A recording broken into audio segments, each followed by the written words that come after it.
running, walking, and jogging. Welcome back to Sound the Siren. I'm Xavier. I'm Dylan. Welcome back to the sixth rendition of the Supercoach series. And first, boys, how are you this week? I'm, as far as Supercoach goes, I'm as good as I've been for the whole year, and better than I've been for the whole year. So, pretty good week for me, considering how I've run previously. And is that a new change of scenery? It is the first time I've been in this room. The other room's being occupied at the moment, so I've got to use this one. No, don't mind it. Dallas, how are you? Uh, yeah, I'm doing Tunes? bit stitched up this week. I'm not overly happy with how it's going. I'm all right, but yeah, this season's not treating me well at all. All right. Well, we may as well just jump into it. Save your segment. You want to kick us off?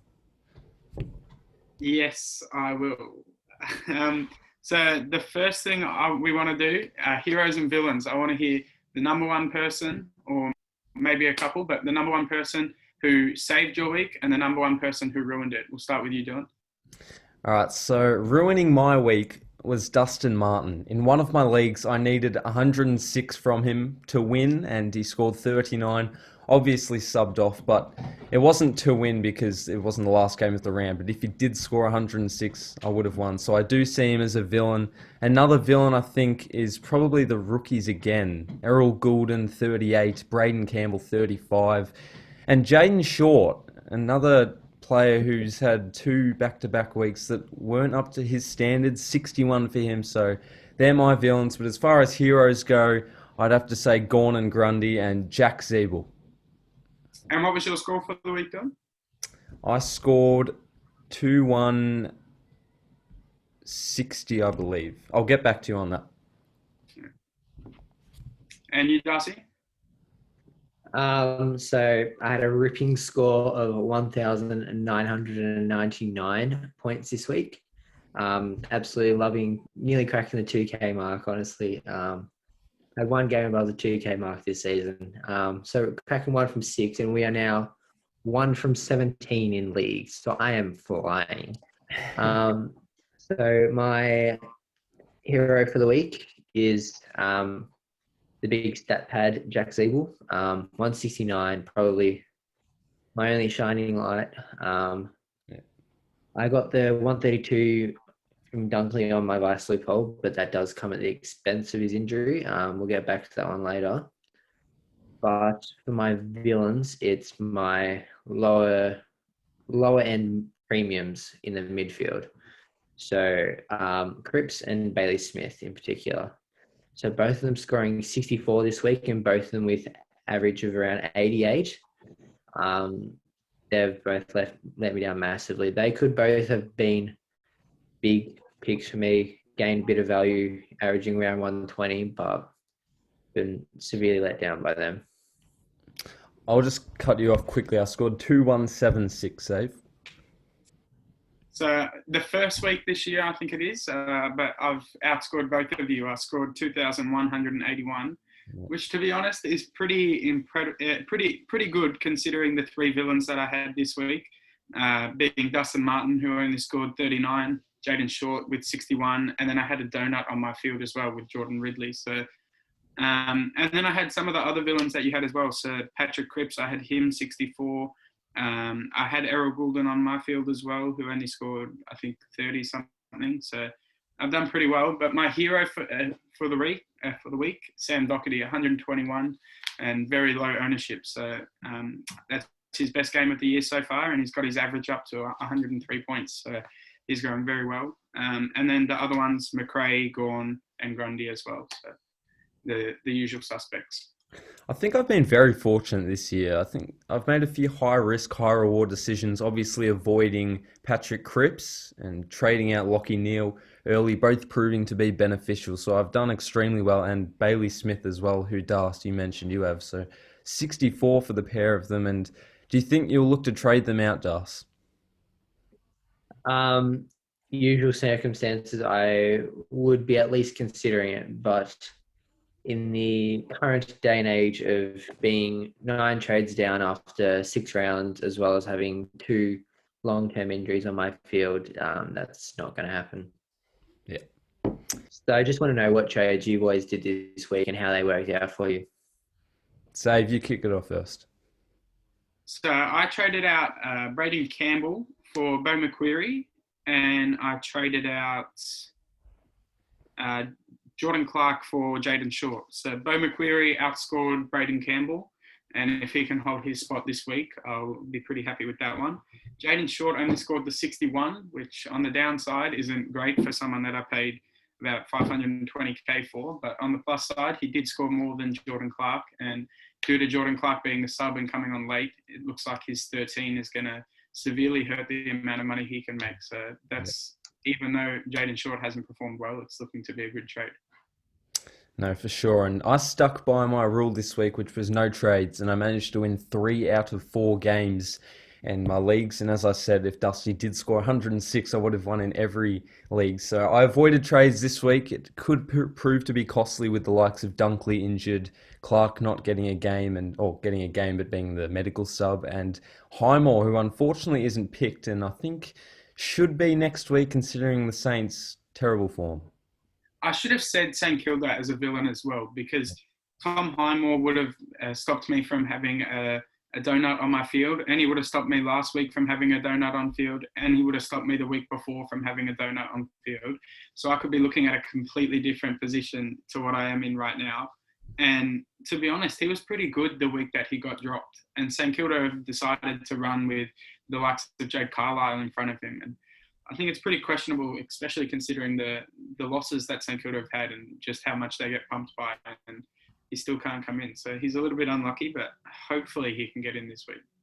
Yeah, you know me as a St Kilda fan, infused with anger as we lost by 54 points. It was a terrible performance all round. And I think Highmore, they'd have to heavily consider him now. And with the likes of Brad Hill, I'm unsure where he stands at the moment. But yeah, the Saints are in a very, very bad position. Das, anything else you want to mention, or should we move to the buy-sell holds? So just quickly, I feel like there could be a bit of a story going on with Tom Highmore that we're not aware of. It's very unusual that they just drop a new kid after 2 weeks, and then with terrible performances like that, not even consider bringing him back in. He was an emergency this week. He didn't play in the VFL. Yep. So I feel like there could be a big story going on there that we're just unaware of. And just quickly with my trades for this week. So 1 win, 1 loss for my trades. I guess it's a short-term win, long-term loss. So I did Howe to Tom Stewart. I feel like that could be long-term very beneficial to me. And I also, after holding him for 3 weeks through suspension and copying a 75 from him, I went Dangerfield and then on to Dunkley, who, as we know, got injured. So a bit unlucky there. And just to update you, I did see a report, and it said 16 weeks for Josh Dunkley and 8 for Lachie Neale as well. So, yeah, not good for super coaches that do have them. That Josh Dunkley one, Darcy, I feel so bad for you, because it was such an obvious trade that you needed to do, because we know Dangerfield was set to miss extended time, and then Dunkley was looking like an absolute shoo-in to be the number one forward, averaging like 130 points per game and being just about the only reliable premium in the forward line. So that was an obvious one that you needed to do, and you did it, and it just bit you on the bum. So it's really, really unlucky for you. Yeah, certainly unlucky. And we'll move to the buy-sell holds, and similarly to last week, I'll give you a name and just give me your explanation. The first one that is up is Riley Thilthorpe. Hold 1 week. Yeah. Yeah, I agree with Darcy, hold 1 week, but after kicking 5 goals, he's going to look like all but a certainty to bring in, not next week, but the following, or not this week, but the following. The only concerns for me amidst Riley Thilthorpe is that if he doesn't kick goals, do you see his score being up high in the 90s? Definitely not. I don't think he'll score 90 if he doesn't kick goals, but even after just one big score like that, he's going to have like at least a 50, 60k cash rise in the coming weeks. So I think it's a must-have even if he doesn't kick goals this week. And he still wasn't even all that terrible considering if you take the goals out of equation there. He was still getting around the ground a bit there. He did look good. Not just the marks, not just the goals, but he took some really good pack marks and contested marks, which we know contributes highly to Supercoach scores as well. So it's a lock, not this week, but the following for me. Yeah, for sure. He's certainly one that I think other teams would love to have. I mean, every ball that came his way just stuck to his hands, and he managed to pluck a few and kick 5 goals in a debut, mind you. Devon Robertson, 97 this week, I believe. I know I mentioned him a couple of weeks ago. You did. Yes, I mentioned him a couple of weeks ago, and we said he could be a shout and see how he went. Then he scored a 35 in round 4 and then missed round 5. So we've got 2 scores, 83 and 97. Those do suggest he could be scoring very well, but it's a bit risky. 225. He's not a rookie, but he's also not a premium. It's a big risk there considering he's only played last season and a single game in that last season before this. So he's played 4 games. We can't really rely on him too much as a player at that price. Yeah, I agree again with Darcy. As he said, the 83 and the 97 really shows some scoring potential that could potentially be gold for Supercoach. But given that he's already missed a week this year and he's, as Darcy said, again, the elevated price of 225k, I wouldn't really be looking to get him in this week or really ever at the moment. Yep. Errol Goulden, 309.5k, and he decreased 6.1k over the week with the score of 38, and he's had 4 scores in a row below 75. That's a sell if you can. If there's no other big moves and it could help you do an upgrade, that could be really useful. He's got a break even at 78. It's still achievable, but he very well could be rested soon. So I'd look to sell if you can. I think, assuming he plays this week, I'd probably hold. Because we know he's had the scoring potential and his one game of another 130 and he's going to go up another like 50, 60k. So if he does get named, I'd probably hold him. The upside I think is more there than the downside is, because at worst I think he's going to score like 40 points and go down a couple of k, but it's still going to be a nice price. He's still going to have a nice price rise and you can still look to trade him out for another premium in the coming weeks. But at the moment, he's been the most consistent rookie. So having him on field, I think, is probably the best option. So I'd probably hold for at least one more week. So you say hold, but the only thing is with the rolling lockout, they're playing on the Saturday night. So unfortunately, you won't be able to find out if you're doing a double trade. But obviously, you'll still have time to do one trade. But I think the Bulldogs game against the Tigers will be before the announcement is out. So depending on whether or not he's playing, unfortunately, we won't know until Saturday night. So it's the only real issue. The next player is Sam Walsh. I think at the moment, hold. If you've got him, obviously, don't get rid of him. Yeah. But if you don't, I'd probably hold it a little bit longer, given that I think he's pushing 600k now. So yeah, 581. 581, yes. So I don't think he's really going to drop in price at all. Given that he's uber consistent. But I think there's some other really good options, namely Bontempelli, Mitchell, who hasn't been scoring very well, but I still think is going to be right up there at the end of the year. Jack McRae, Jack Steele. So I'd probably look at getting those ones in before Walsh, but I'm a big fan of Walsh and he's a very good player. So I could see him coming into a lot of teams this week. Yeah, just the one sport below 100 for the number 1 draft pick. Walsh is a buy for me. Walsh is a great option to get in this week. He's a similar price as Lachie Neale, and he's a slight downgrade from Josh Dunkley. He's someone I'd be looking to get in. The only players ahead of him are Max Gawn, Jack McRae, Josh Dunkley, Jack Zeeble, Brody Grundy, and Cam Guthrie in terms of total points this year. And every single one of them, except for Zeeble and Guthrie, are about 50, 60k or more higher than him in value. So he's 580. That's a good price for a bloke averaging 120 and being the 7th highest scorer so far this season. Yeah, the pool of... sorry, you guys say, yeah. Would you take Walsh over any one of these players? McRae, Steele, Bontempelli, Oliver, Fife, and Tom Mitchell maybe. I think you'd have a reasonable case for Fife and Steele, mainly because maybe not Fife, but Steele at the moment, obviously he's still scoring 100, but the Saints are out of form and he can't really produce overly massive scores with the Saints being destroyed every week. They are all around 20 to 30k more than Walsh me. Obviously, I would be picking one of them, but he's still a buy this week if you're looking at a straight swap from Lockie Neal. That's what I thought you'd say, but I think if you're looking at bringing in someone that you want to keep for the rest of the year, I don't really think the price matters as much. I did the same thing, Jaden Short, this week. I knew he was going to drop in price, but I thought that I needed to get him in, given that I thought he would score well. I did the same thing the week before, Clayton Oliver. I got him in knowing that he would drop price.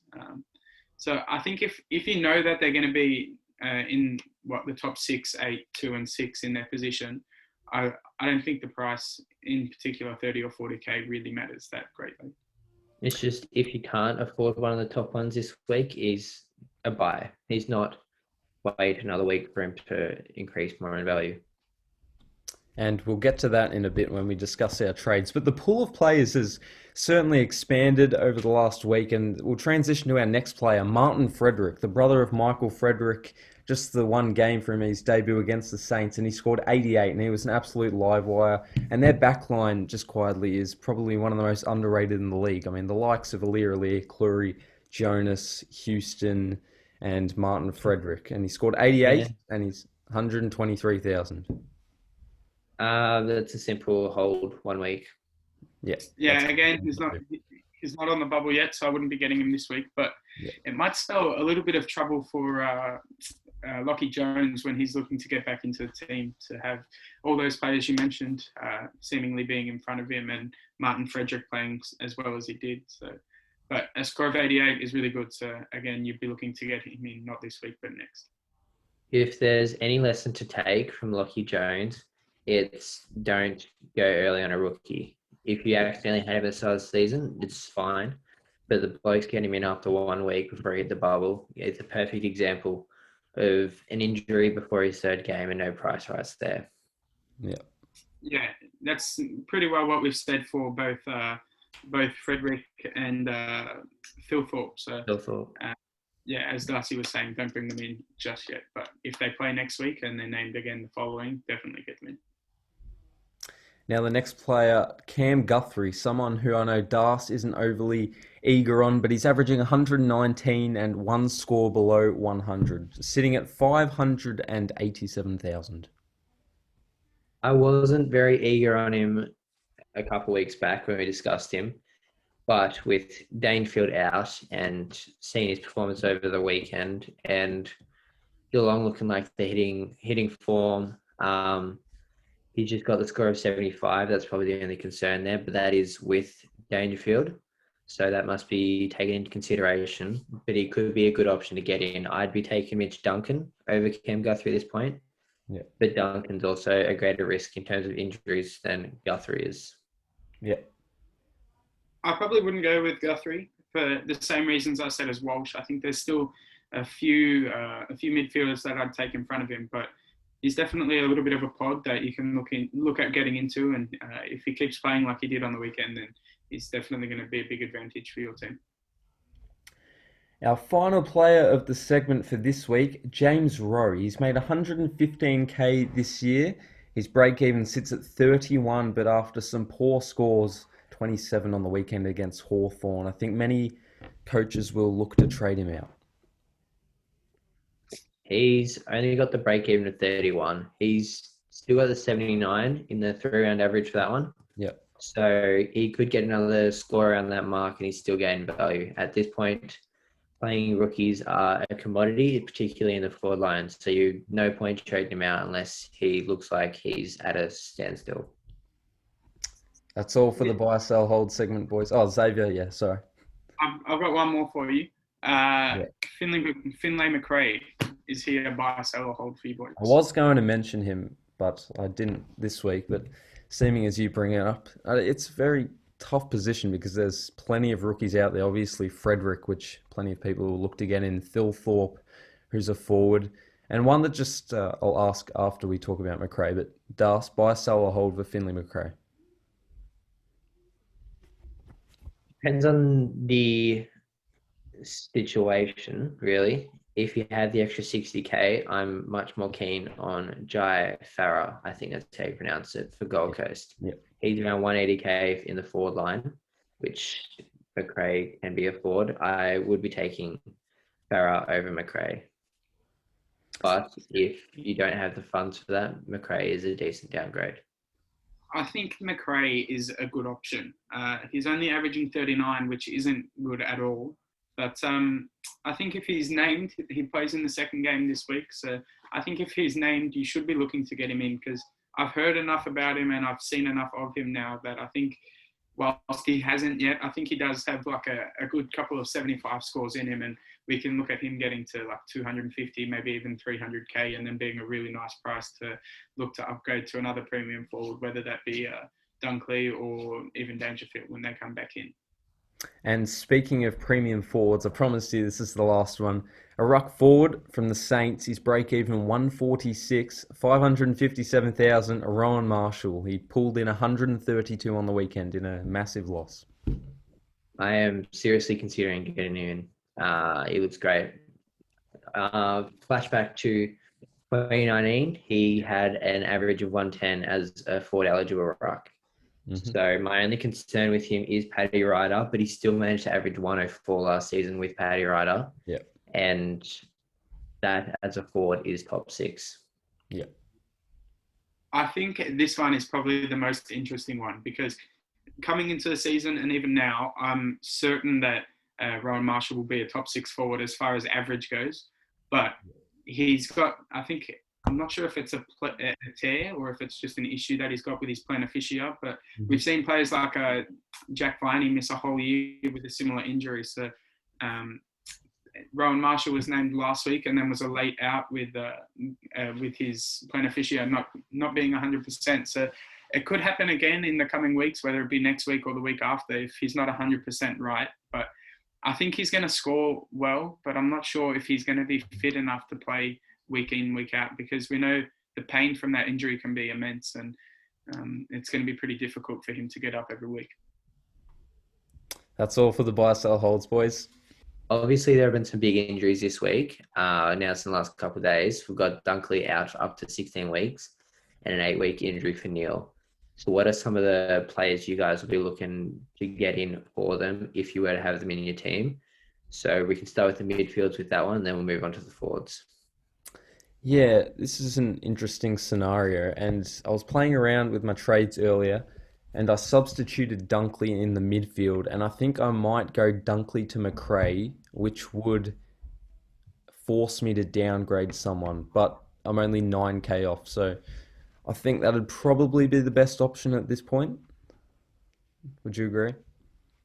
McRae would be my number one, but I felt there's a few different ways you can go in terms of point of difference. Yeah. Xavier? I think it's a really interesting one, because the midfield has so many premiums that you can look at getting into, and they're going to be so safe and so good. Whereas the forward line, I'm not convinced of anyone of being 100% a top 6 forward other than Rowan Marshall. And I just spoke before about his injury concerns and how I'm not 100% convinced with him. So ultimately, I want to bring in a midfielder this week, but I'm not sure if I can, because we know Dustin Martin has had his concussion, so I've got to hold him and he'll be on my bench. But that means I'm looking at having Chad Warner at my F2, which isn't something that I really want, but it's looking like something I might have to do, because as I was saying before, Bontempelli, McRae, although I've got them, other players, even Walsh, as you said, Tom Mitchell, who I really like despite not scoring well, I think could be a good option, and Travis Boak as well, all in the midfield. I think they're better options than like Taylor Walker and some of the other forward options. I don't really know what I'm going to do, but I think if you can get in a midfielder, do that. Just quickly, would you trade Braden Campbell? Yeah. Yeah, I would. Given that he's had the small score again this week as the sub, and he may be the sub again this week. We're not totally sure. I'd probably trade him because he could lose more money or just be another small score. Easy move to McRae or Farah. Mhm. So we'll quickly move on to the best pickups this week. So here are some of the people on the bubble. So we've got Alex Witherden. He's a bit more expensive, 456k.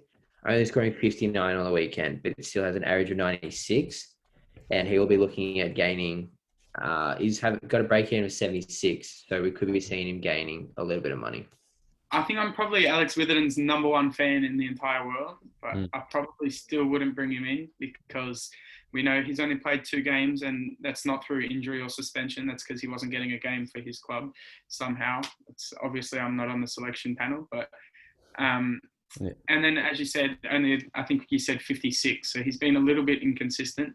He's got scoring potential, and I think he could go up in price, but I think he's just as likely to get dropped, unfortunately. Yeah, I have to agree with Zave. And with Shannon Hearn returning in a few weeks, I don't think his job security is amazing. So, yeah, I'd have to agree with Zave. And I can back it up that he is his biggest fan. Yeah, I think West Coast have so many players to come in, not just Hearn, but they've got to find a spot for Shuey when he's fit, Yo when he's fit, Ryan when he's fit, and so on, so on. So there's definitely spots that are going to be taken from that West Coast team, and unfortunately, it looks like he's not in the best books for West Coast at the moment. Here's an interesting one for your forward line. We've got Darcy Cameron, 302,000. He scored 58 in the first week and 127 in the second week. I wouldn't touch it. I wouldn't go near it. Yeah, no, neither would I. I just have one as well. Took Miller. I know he's not a rookie, but I just thought of him then. How do we see him? No. How much is he? And what's he at? What's he at? 540. 540. Oh, that's too much. Yeah, I probably wouldn't go. 571, sorry. 571. No, you can get Walsh for that price. But despite him scoring well, I probably wouldn't go for the same reason I was saying with Walsh. I'd still rather Walsh than took Miller for only, I think, 10k more. And then some of the other ones, Steele, McRae, so on and so on. Yeah. So we can go with Conor Manager. He is 200,000 in the back line for North Melbourne.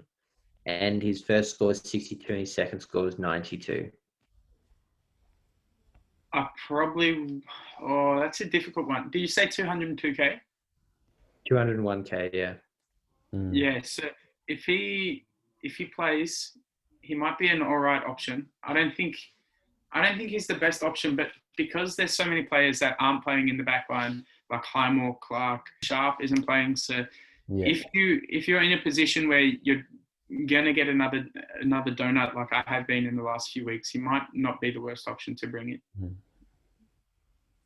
We'll move on to Jai Farah, forward line, 184,000 for the Gold Coast, averaging 71. Certainly one to consider. I don't think I'll touch him because I've got bigger problems surrounding Dunkley, Campbell, Goulden, and the Sydney rookies. But certainly one to consider. You couldn't downgrade Campbell to Farah? Yeah, you definitely could. You 100% could. But do you reckon there's better options? He scored 83 in the first week, 59 in the second week. That's better than Finlay McRae, who's averaging 39. I probably wouldn't do it because of the elevated price at 184, and he's I think he's a forward. Yeah, so he's a forward rather than the defense that Conor Manager was offering. So because of the upper price, I probably wouldn't do it. But I think it's just as good an option as Conor Manager, and the only reason I'd go McRae over him is because of the price. That I think it's like 60k, so it's a fair bit of money that you'd save. So I've got another more expensive rookie for forward. We've got Atu Boston-Avalagi. He's 175,000, averaging 67, and he had scores of 72 and 62. I don't mind that, to be honest. I think it's very underrated. I actually like it as well. I like it a little bit more than the other one, even though it's still the upgraded price. I think his spot is going to be very safe in the North Melbourne list. I know he didn't get a game for the first 4 rounds, but I think North Melbourne's in a position where they really have to play the younger kids. So Yeah. I think he'll be pretty safe, and I think he can score all right. So looking forward into the next round, what are your trades this week? I really don't know. I've been carrying out a few here, but I haven't come to a conclusion yet, and it's really difficult for me. We've just mentioned Heath Chapman, who you say trade, and I have him as well, but I have Dunkley, I have Campbell, I have Berry, who was omitted on the weekend. So this is probably the first time I've had some major problems all year, and I'll have to do some research before Friday's game. I did say trade Chapman, but I probably would trade Campbell before I trade him. Yeah, that's what I was thinking too, but there's really no amazing options, unfortunately. And then Dunkley's obviously a given; he has to be traded. So, Yep, for sure. In your case, probably hold. So I'll be going 2 sideways trades this week. So I'll be going Dunkley. Hopefully I'm looking at Marshall, but I could also look at Green, or I could go for a Walsh in the midfield. Yeah. And then also a Lockie Neal to Jack Macrae. I was going to say you have to get Macrae in, given that you have two upper price players that you have to trade out. And if not Macrae, do you have Gorn yet? I don't have Gorn yet, no. I've just been... I might be a bit more to get him in, but... I won't be able to get Gorn in without having to field a donut. So I could go Dunkley down to Macrae or the Farah guy. Yeah. And then next week upgrade Flynn to Gorn. But yeah, I don't know if I want to risk either of those 2 rookies. At the moment, I'm looking at Dunkley and Errol Goulden for Jack Steele and Finlay Macrae. I might hold Goulden, but I'm not sure, because I need to get rid of Macrae, but I don't really like any of the options in the forward line other than maybe Marshall and maybe like Dane Zorko, but I'm not really convinced on anyone. So I'm not really sure what I'm going to do. I think I want to get Finlay Macrae in, given that he's so cheap, and if he plays, I definitely want to get him in. But then if I do only Dunkley to Macrae, I'm going to have like 800k in my salary. So I probably want to look to upgrade somewhere else. But I could do even Berry to Steele, or anyone to anyone really, given the amount of money I have. So my midfield shaping up this week to be Macrae, Steele, Bontempelli, Tom Mitchell, Andrew Brayshaw, Powell, Goulden, and McNeil, unfortunately, due to Dustin Martin's absence. I think mine's, at the moment, given the trades that I've done so far, I've got Macrae, Steele, Bontempelli, Oliver, Cripps, Powell, James Jordan, and Sam Berry or Scott from the Bulldogs. Yeah, hope Sam Berry gets picked this week. That'd be very, very handy for us. Save, I know. So this week, I'll look to vice-captain Jack Macrae. He's got the Friday night game against the Tigers, and that's if I keep him, which I think I will. And then captain, I think you'd have to go with either Gawn or Grundy. Always the safe options. And the Ds have the Kangaroos this week. Yep, so against Goldstein, a little tough. The Pies have Gold Coast, so maybe Grundy might be the go. I think I'm pretty similar to Dylan. I've done it a lot this year, and I think I'm going to do it again this week with the vice captain on Macrae and captain on Grundy. Gawn, sorry. Yeah, I'd be doing the exact same as you guys if I had Gawn, but I'll be captaining Grundy. Might even look at Jack's Eagles, quick shout, but depends on who I play against in the leagues this week. You might want to block your ears for this, Darcy, but I'm going to sing the praises of Max Gawn a little bit here. Brody Grundy at the moment has had scores of 70, 135, 162, 92, 134, and 153. He's priced at 650k and is averaging 124.3. So he's a ruckman and he's been one of the best players in the comp, but he's over 100k cheaper than Max Gawn and is averaging about 20 points less. Max Gawn's averaging 141, which is pretty unheard of, and he's only had one score below 130. So he's been incredible this year and ultra consistent. So I think if you've got him, he's a must captain. And considering Melbourne's midfield is so cohesive this year, it definitely helps him with the tap outs to clearances. So, Supercoach episode 6 in the books. A longer one this week. We rambled on with all the buy-sell holds. My apologies. I brought up a few after, but any other notes from you fellas? Nothing else from me. All right, good luck with your Supercoach teams and good luck with your teams. Obviously, North with Melbourne and Carlton with Essendon. A huge clash on the Sunday, but hope you enjoyed.